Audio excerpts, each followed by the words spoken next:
लड़का सुतत नहीं खेता लड़की भी नहीं के सुतत। तब लड़का अपना संगतिया से कहता का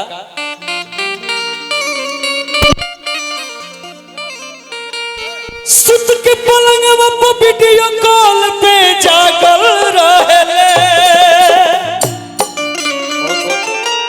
आशीर्वाद हमारे गार्जियन मन्नी भैया की तरफ से।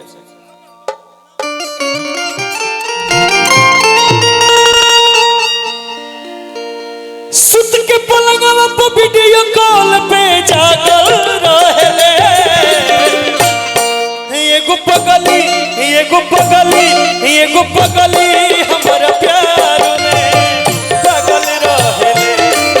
एगो पगली हमारा प्यार में पागल रहे। सुत के पलंगवा पे वीडियो कॉल पे जागल रहे।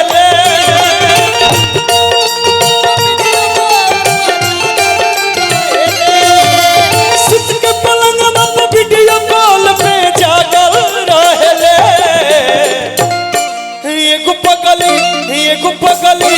एगो पगली हमारा प्यार में पागल रहे।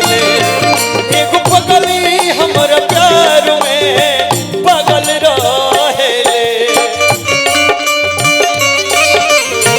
तोहरा सिवा प्यार में गई थी गोरी। हम बेवफा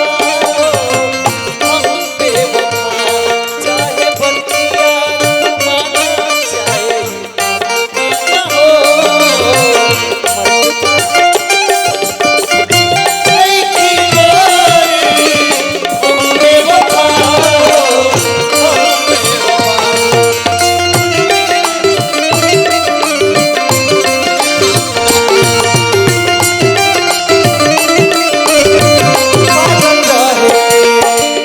अभी अभी हमरा के पुरस्कार देनी बड़ भाई मन्नी यादव जी और हमारे मुखिया जी बासुकीनाथ भैया की तरफ से हजारों रुपया के पुरस्कार बा। और लड़का का कहता देखे ले जा बोलेना खा ले उ खाना कहेले कि राजी बानी करी का जमाना।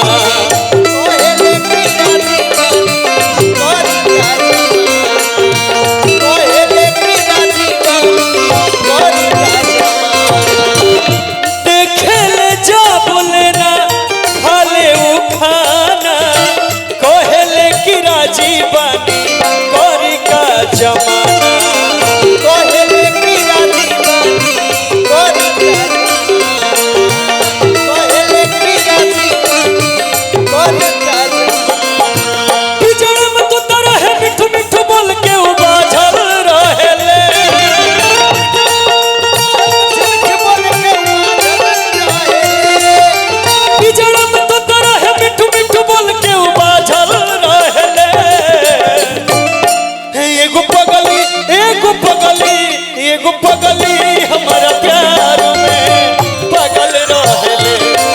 एगो पगली हमारा प्यार में पागल रहे।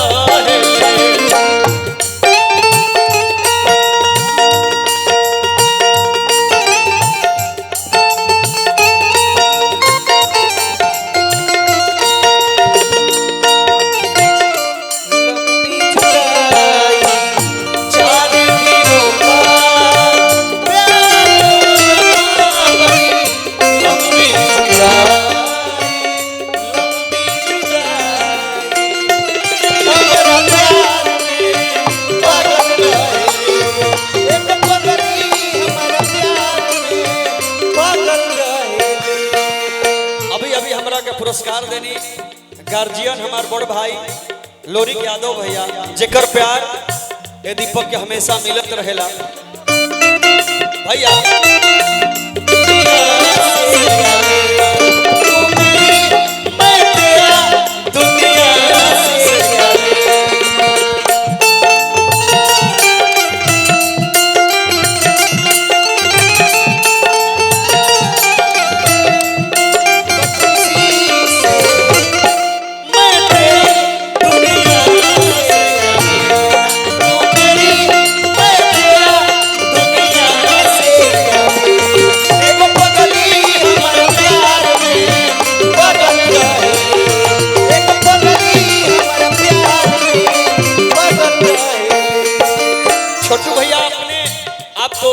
बादशाह है, आपने उस चीज को सींचा है, तू मेरी मैं तेरा।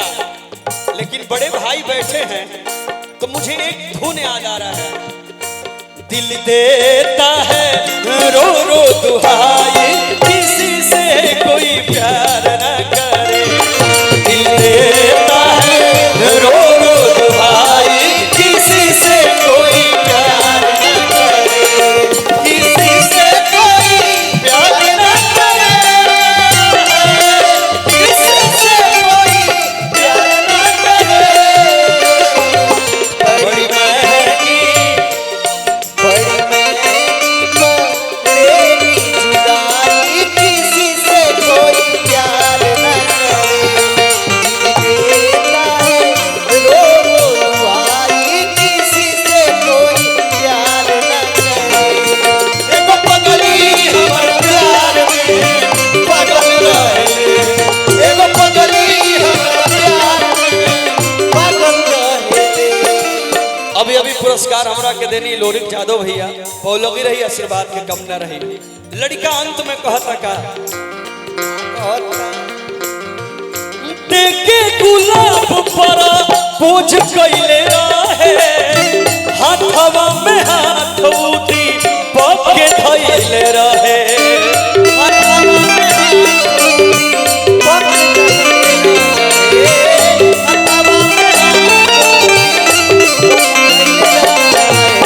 बड़ भाई हमरा मुखिया जी बासुकीनाथ भैया के तरफ से पुरस्कार बा, पुरस्कार बा। लोरिक भैया तब तब नो, लोरिक भैया हम चाहब के तनी मंचवा पइबा का, अब भाई के तनी आशीर्वाद दे दो, मंच पर पाई शोभा बढ़ जाई। देखे गुलाब पर कुछ कैले रहे, हाथवा में हाथ उठी पके धैले रहे।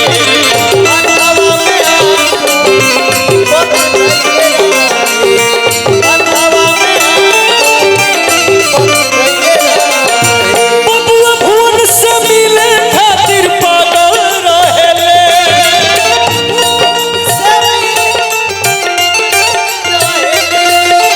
बबुआ भुवन से मिले खातिर पागल रहेले।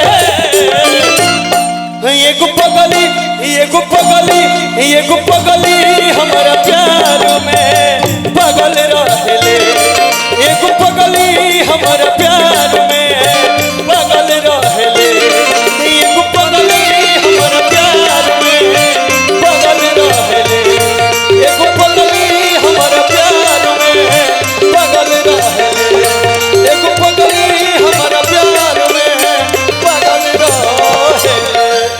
5.5 कलम